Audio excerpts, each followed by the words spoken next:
So, Father Bill, thank you so much for sharing some time with me today to talk about the St. Francis of Assisi Conference of St. Vincent de Paul at Duquesne University.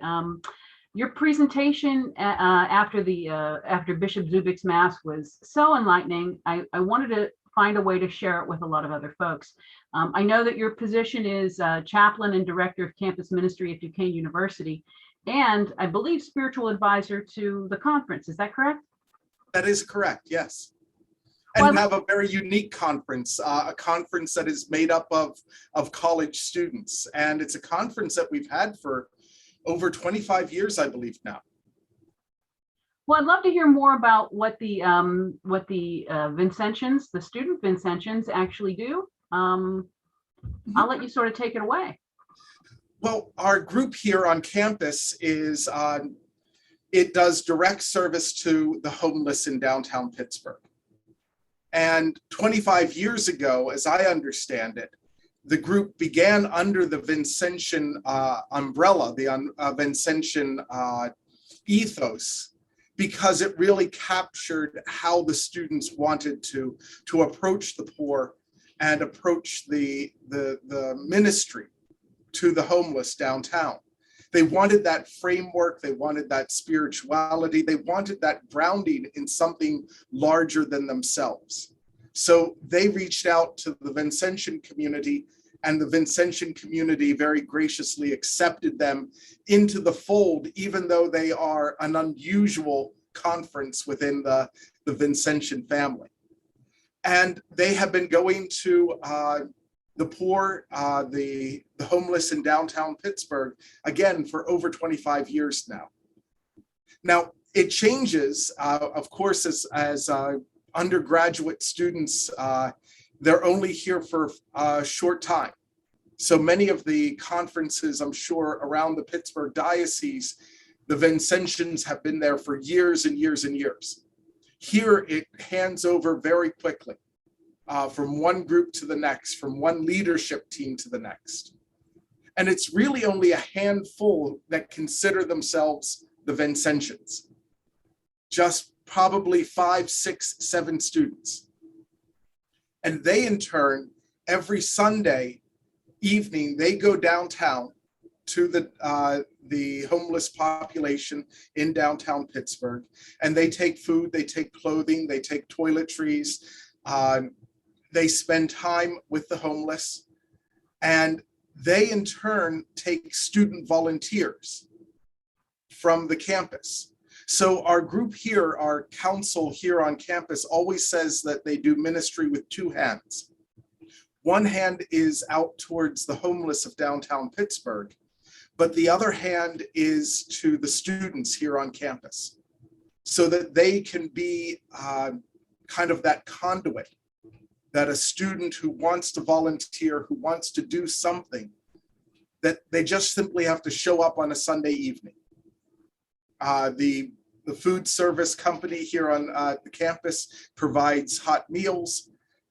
They collect, other conferences are very generous and give them donations of clothing and other things. And every student simply picks up a bag and they walk downtown. So that's the crux of what they do. But really, one of the things that really touches me, and I think it is important to the other Vincentians to know, is the leadership team. And this year it's Kate Rossello and Ella Milbark. They stand up and they explain the 4 rules to the volunteers who are going with them downtown that Sunday evening. And these 4 rules really encapsulate something of the Vincentian mission.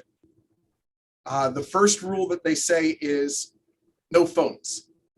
You can have your phone with you, but when we come towards the homeless, put your phone away. And really at a deeper level, they're saying, pay attention, be attentive to people, be attentive to the person who's in front of you, which for a young person on a college campus, To put your phone away is a difficult thing to ask. Even for those of our age, it's becoming more difficult to put our phones down. But to be attentive, be present. And I think that that's something that all of our Vincentians, no matter in the parishes or in other works, to be present to the people that you are coming to realize that you are entering into their space, that you are the one, it's upon you to be the first one to be attentive to their needs. And if you're on your phone, you can't be. So put yourself away just for a few moments. Put yourself down, power yourself down a little bit, and be attentive to the person in front of you. And so that's a hard thing for students.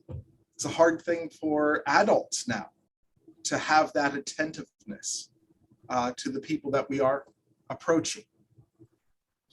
The other thing that I think that the second rule that they have for our the students who are going down is to offer choices. And they always, Ella and Kate are our two presidents right now, they do it in such a way that says, even if you're offering toothbrushes that are perfectly the same except for the color, then you offer the choice. Do you want the red toothbrush or the yellow toothbrush? Because that recognizes the humanity of the person who is receiving. That just because we are poor, just because we are in need, we don't give up our human preferences, that we prefer the color yellow, that we have some joy in these things. And so many times when we approach the poor, the homeless, we feel that they should simply be grateful to get what we are giving. And it is a real lesson to these student volunteers for their first time going out and being present to the poor, to be present to the homeless downtown, and to ask them, what is it that you want? Recognize their dignity, present what they have, and listen to their response. And so that second rule, offer choices, is really about seeing the humanity of the person that you are serving. The other one while that second rule recognizes the humanity of the person that they're serving, the other one kind of says it's not about you. And the third rule is that we only give the first name and that we're from Duquesne University. And so when people start asking, well, who are you? Where have you come from? What are you doing here? They are to point more towards the organization than themselves. Because for many of these students, they volunteer once, they volunteer twice. And sure, if we see somebody keep on coming back, we again eventually recruit them for the leadership team to become part of the Vincentian family. But for that first time that they're down there, it's not about you. Just give your first name and to say that you are coming from the St. Vincent de Paul Society at Duquesne University. And let it point to something beyond yourself. And so the students give that as Ella and Kate are two presidents of the conference here at Duquesne University. That's the third rule that they give as the students, volunteers are going out with them to go downtown. And the last one is when they say it's time to leave, that means it's time to leave. And this recognizes that when you're approaching the homeless, whether that's in a doorway of a downtown business, whether that's in a bus shelter, wherever that is, that homeless person cannot close the door. They don't have the ability to block you out. And so when they approach, they always ask permission. One person from the group approaches first and says, "Can we be of assistance to you?" And then calls the rest of the students with them.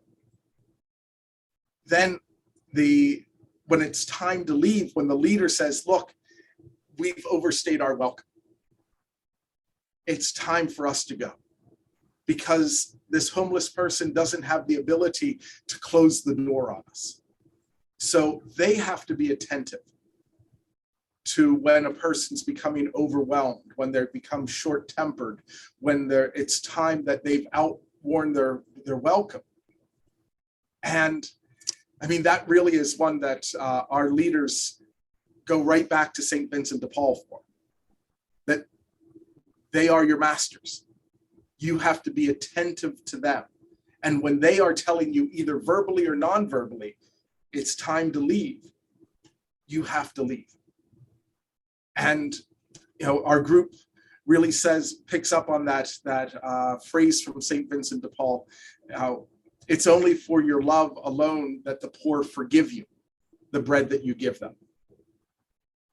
So they forgive you that bread that you are giving them.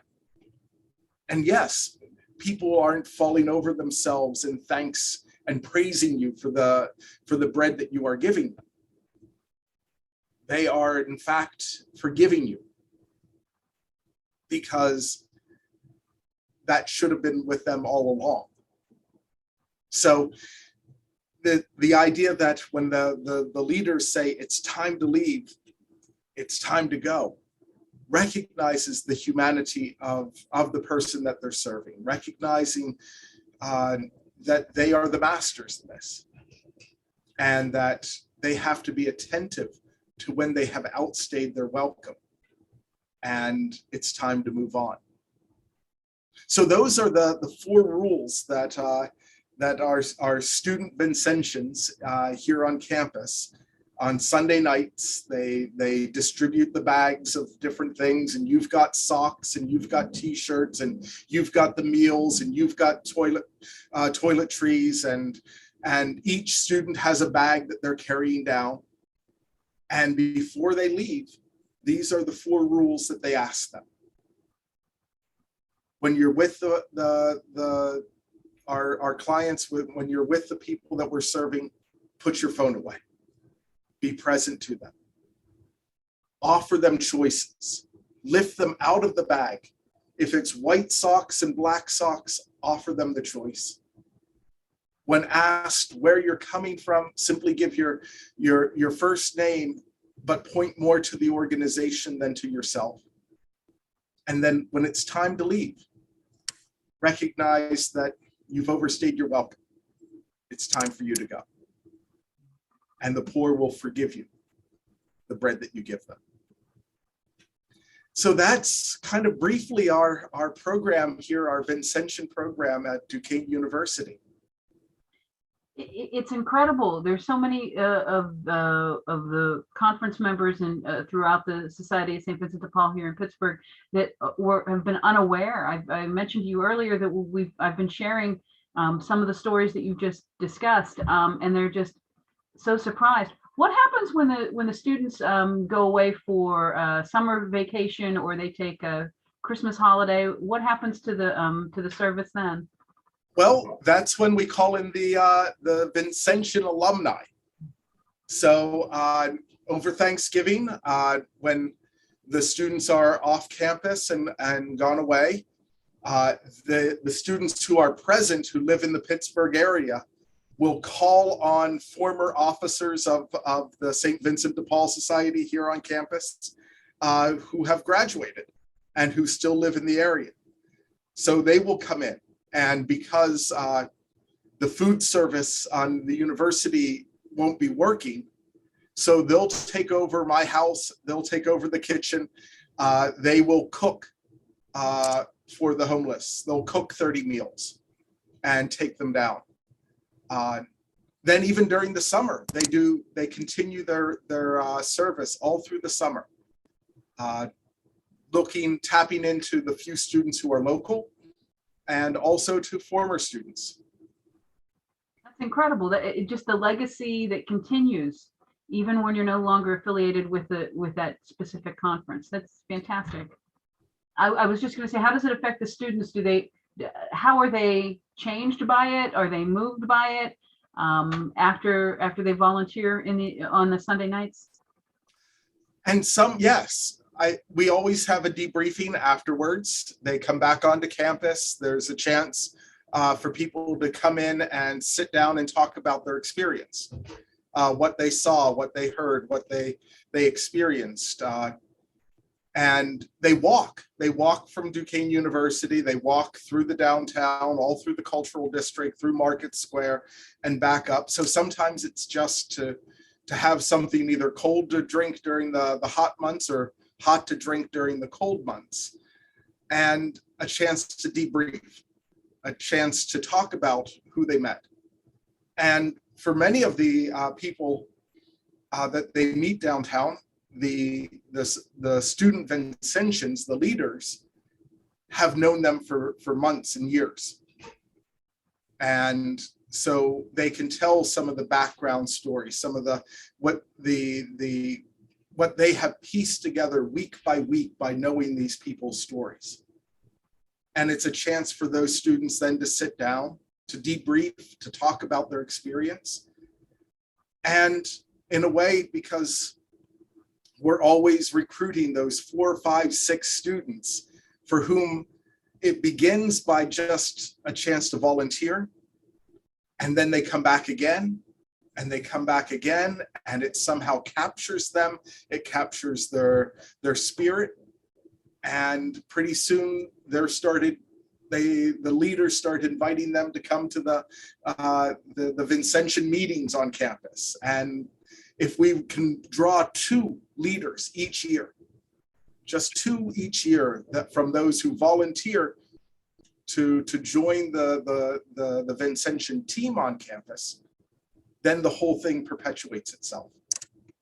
That's fantastic. Are there ways that other Vincentians in the council, or even non-Vincentians or prospective Vincentians, can help? Oh yes, and they have in the past been very generous, very generous. The other councils have often reached out and helped our students. Some of the things that we receive donations. I know that our group is in constant contact with the Vincentian stores, because there are certain things that we get in our donation bin that are not fit for, or not appropriate for the homeless population. So we'll get a lot of, in our donation bins, we'll be getting a lot of clothes for young women, when in fact we need extra large sweatshirts. So we have a bin on campus that we maintain for the society, but also we're in contact with the different stores, whether they would have extra large, triple extra large sweatshirts and things like that. Different conferences have donated to us in the past. We are constantly buying socks and underwear. Socks and underwear. Most of the homeless downtown, either they have no ability to wash their things and simply have to abandon them, or they have a stash of their belongings in some place that they can't guard all the time. And when they come back, they find that everything that they own has been picked up and taken in the rubbish. So we're constantly supplying socks and underwear and sweatshirts and sweatpants and warm things like that, and blankets. And we keep on giving them again and again to the same people because they need them again and again. It's not something that you can simply give once. And so many conferences have helped with socks, a sock drive or something like that. Well, thank you, Father Bill. I really appreciate this. We're going to share this with the other conferences and with the public. On behalf of the Society of St. Vincent de Paul, I can't thank you enough. You and the students, please share that with them. And thank you for the hard work that they do. Oh, you're most welcome. And I sincerely hope that when they graduate from us, they carry that Vincentian spirit in whatever parishes that they move on to later in their lives. Thanks again. Okay, thank you.